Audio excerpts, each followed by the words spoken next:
Welcome back, everybody. The second phase of what's turned out to be a very lively discussion. So we're turning now to think about some wider cultural, historical, political questions that arise and have already been touched on in important ways in the first session. And our speaker to kick us off in the first instance is Colin Murphy. And Colin's a playwright, he's an author, he's a columnist with the Sunday Business Post. He's written a series of plays, in fact, and one of them is currently being broadcast. I hope people have seen, and there's a two-part. So there's next one Monday, the second part on Monday, which I've been enjoying, and actually Patrick Honohan features in it. Somebody we were talking earlier looks a lot like him, so good job with the casting. The plays are guaranteed and bailed out. That we're both concerned, as you might imagine, with the crisis between 2008 and 13. And he has, as we say, one showing on TV3, or what is it called? One? Virgin Media Ireland. Doesn't trip off the tongue quite so much, but he's also done a play on the Gregory deal of 1982. So there's this kind of historical interest which has informed your dramaturgy. So very much looking forward to Colin's remarks. So Colin, over to you.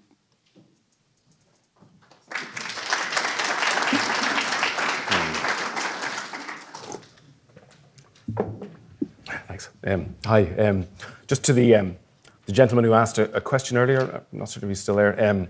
I spent the first few years of the crisis making babies. And I can say that it's more fun than worrying about the crisis. But we're here today to talk, to reflect upon it. Well, that's fun too. One of the great changes in Ireland since the crisis has been our discovery of an apparently insatiable demand for economists.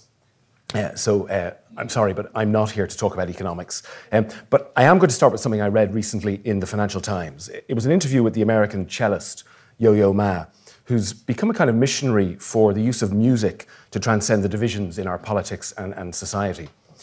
He said he had started out intending that culture should have a seat at the table of economics and politics.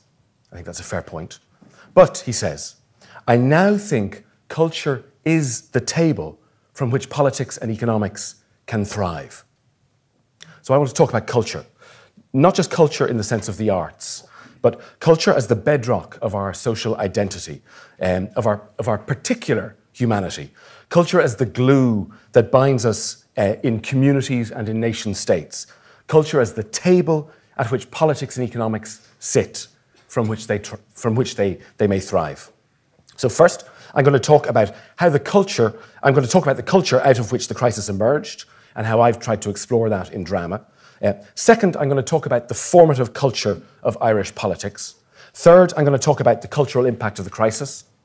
Fourth, I want to acknowledge some other significant cultural change of this last 10 years. And I'm going to close by reflecting on the challenges posed for our culture looking ahead. So it's like a very short 5-act play. So the first act, Act 1. The culture out of which the crisis emerged. Like all of the non-economists here, I found the crisis very alienating. Suddenly, economics and economists were everywhere. I couldn't understand the news. I didn't know what bonds were. I didn't know why people would hold them, why it mattered what age you were if you did hold them, whether you were junior or senior, and why any of them should be burned. I was a journalist writing mostly about the arts. Nobody else in the arts seemed to know what was going on either. The political journalists acted like they did, but I didn't really believe them. But I did have a hunch that the bank guarantee would make a good play. The hunch was good. I followed up my play on the guarantee with one on what happened next, the bailout, which is going out at the moment. These plays were based on research. I talked to people who were involved in the events. And of all of those interviews, 2 in particular stand out for me. One was a hedge fund manager in London. His fund had been enthusiastic about Anglo-Irish Bank early on, and he had continued to follow them closely. And this fund manager gradually realised that Anglo's numbers weren't sustainable. The bank's lending growth was literally off the charts. Now, this wasn't hidden. Anglo literally boasted about it. But most people saw the evidence and reinterpreted it in light of the context, or the context as they believed it to be. So Anglo was helping to drive a belated modernisation of the Irish economy. That modernisation, of course, justified greatly increased demand for credit. Anglo had been recognised as one of the best banks in the world, for God's sake. My hedge fund manager wasn't satisfied by this. So he did something that I suspect no member of the Dublin policy establishment did. He got on a plane and came to Dublin, and he went and he visited builders and others in the sector. And he learned that demand had collapsed in the commercial property market, but prices hadn't yet fallen because sellers hadn't dropped them because nobody could afford to take the hit. And nobody was repaying their loans, but the banks were rolling up the interest so as not to have to report the defaults. And so he took a huge short position on Anglo. So how come this was clear to my fund manager, but ignored by or invisible to almost everyone in Ireland? That's where the other source comes in. This person was a bank director at the time of the crash. He was the sole person I met in my research who seemed to have agonized over what had happened. I could see it in him. It had kept him awake at night. He described something extraordinarily simple, but incredibly insidious. Something I think we'd all recognize from our memories of school playground cliques. A boardroom culture where it was impossible to speak out. Not that it was impossible by dint of force, but it was impossible by dint of culture. Where the camaraderie and backslapping and bonhomie and boosterism and wealth and success and confidence and genuine business expertise combined to create a culture that was impervious to criticism and impermeable by dissent. He had failed to challenge this culture, and he had failed to speak out. He described this as a failure of moral courage. An awareness of that failure, I think, had tormented him. Now, thanks to the many reports on the crisis, we have a phrase to describe this cultural phenomenon, and it's been mentioned already today, but it's a kind of business school phrase, one that might be technically adequate, but I find it dry and mechanistic, and that's groupthink. I prefer to think of this as the power of consensus. I think of it as like a kind of social contract. It's an assumed, implicit set of rules that governs how we behave and speak in public, and perhaps even how we think. George Orwell uses the term orthodoxy. At any given moment, he says, there is an orthodoxy, a body of ideas which it is assumed that all right-thinking people will accept without question. Anyone who challenges the prevailing orthodoxy finds himself silenced with surprising effectiveness. Every society can be prey to this, but it seems to me it's particularly potent in Ireland. When I look at the history of institutionalization of vulnerable people here, I see an intolerance of difference and of dissent, and a powerful consensus that troublesome people were better put out of sight, and that if people were out of sight, they must, by definition, be troublesome. The sociologist Niamh Hourigan has developed a thesis that our historical experience, including the colonial one, has dictated that we as a people would place an inordinately high value on relationships as opposed to rules, which were perceived as alien. And if your society is going to place a high value on relationships, it's going to be hostile to people who are willing to jeopardize relationships in pursuit of what they believe to be the truth, people like whistleblowers. Anyway, whatever its origins, this power of orthodoxy, of consensus, of groupthink was clearly a real factor in the crisis. It was a cultural factor that had real economic and political effects. Culture is the table at which politics and economics can thrive. But culture can also set politics and economics astray. So to fix the politics and economics sustainably, we need to fix the culture. Act 2, the formative culture of Irish politics. I think clearly one of the formative events in Irish political culture was the Civil War. 8 years ago, shortly before he would sign the bailout, Brian Lenihan, of a famous Fianna Fáil dynasty, appeared at the hallowed Fine Gael ground of Béal na Blá to give the annual speech commemorating Michael Collins.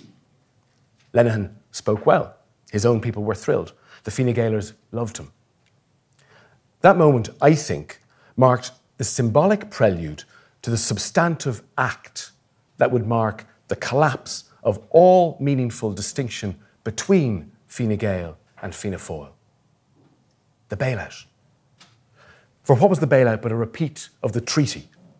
An acceptance by the political establishment of an international agreement that entailed both a humiliating compromise of sovereignty and the pragmatic basis for national recovery. The Greeks attempted to go the De Valera route, standing on national pride, threatening to reject the ultimatums of the Troika. Brian Cowen and Brian Lenihan, the men standing in Dev's shoes, instead took the path of Griffith and Collins. Now, it's common in Irish punditry, particularly on the left, to lament the long tail of the Civil War in Irish politics and the consequent lack of a clear left-right ideological divide. But practical politics is more about tribe than ideology. It's more about character than policy. This explains the potency of the culture wars in America and the success of Trump and the Tea Party and of Brexit in Britain. The notion of the culture war is that people will divide or can be divided on totemic cultural issues, irrespective of or even against their economic interests. It's not the economy, stupid, it's the culture. America has guns, religion, abortion, multiculturalism. Britain now has Brexit. We had the treaty. The main task of politics is to reconcile conflict in society.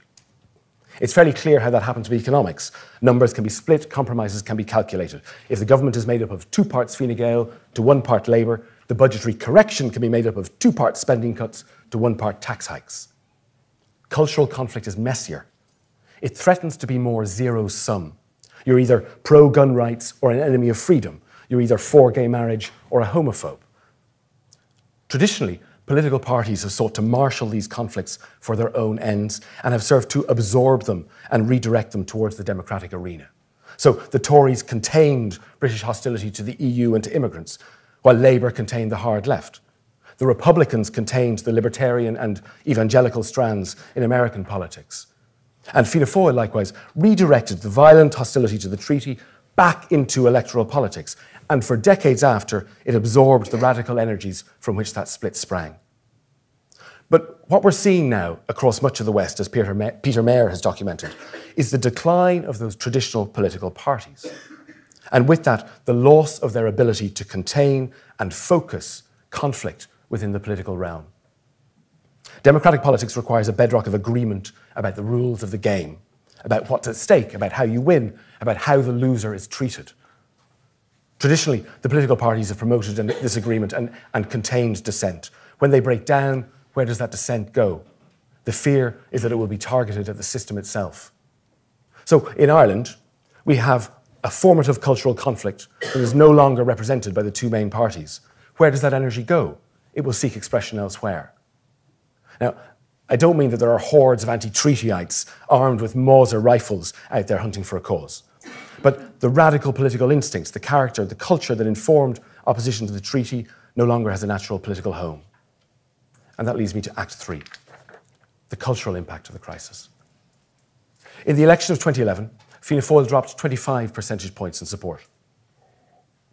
Fine Gael rose by 9 points, and Labour rose by 9 points. So most of the voters that abandoned Fianna Fáil went to those 2 parties and divided evenly between them. What were those voters looking for? Well, what had Fine Gael and Labour promised? For 3 years, Fine Gael had flirted with the idea of burning bondholders. Leo Varadkar gave this approach a catchphrase with his "not another cent." Labour promised transformative change, Labour's way or Frankfurt's way, free fees for students. Once they joined in government, they declared this a democratic revolution. Many of those who put Fine Gael and Labour into power were voting in expectation of a radical turn in policy. And what do they get? More of the same. Now, I'm not here to criticise that more of the same. Others are more competent to do that. And in any case, I think it was broadly the right strategy. It worked, or at least it didn't fail. We caught an uplift from across the seas, and though problems persist and many were hurt, the country is in an unimaginably better place today than we feared 5 years ago. Fine Gael and Labour are still bemused that they got no credit for this economic success. But what they got was full credit for their inauthenticity. It's not the economy, stupid. It's culture. Those voters who had come in expectation of radicalism deserted them. In October and November 2010, as Ireland entered its bailout programme, the public relations firm Edelman conducted the research for its annual Trust Barometer, which would be published the following January. Edelman surveys trust in 23 wealthy countries annually under 4 headings: government, business, NGOs and the media, and then it aggregates that to give its global index. So in that January 2011 barometer, Ireland had the lowest levels of both global trust and trust in government of the 23 countries. Trust in government was just 20%. They also did a special survey of the trust levels in banks, and Ireland's banks had a trust rating of 6%, which was also the lowest in the world. Trust in government here has recovered somewhat since. In this year's barometer, it reached 35%, which is a similar level to the US and the UK. In the meantime, trust in the Irish media has tanked. In last year's barometer, we were second lowest to Turkey. Ireland has been close to the bottom of the global index every year since 2011. This year, we're fourth from bottom. And in addition, a trust gap has opened up. What Edelman calls the informed public, college educated and higher earning, is more trusting than the mass population by 10 percentage points. On both scales, we're towards the bottom. That trust gap also exists, but it's worse in the US and the UK, where it's 20 points. So not merely do we have a crisis of trust in our institutions, but that crisis has been exacerbated by a divergence between the trust levels of those on the inside and those on the outside. Take 5 big issues of the crisis: the bailout, the treatment of bondholders, NAMA, the EU, water charges. Walk into any pub tonight and try and find somebody who will give you anything more than tepid support, or even that, for any of those issues. Now, take the 5 parties that have been in government in the last number of decades: Fianna Fáil, Fine Gael, Labour, the Progressive Democrats and the Greens. The vast majority of their senior people agree on all of those issues.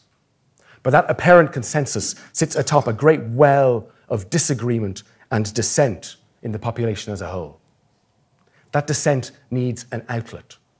For now, it has found it in protest on individual issues, most obviously water, and in support for a myriad array of smaller parties, alliances and independents, and Sinn Féin is the most obvious winner. So the dissent remains within the system and not targeted at the system itself. For now.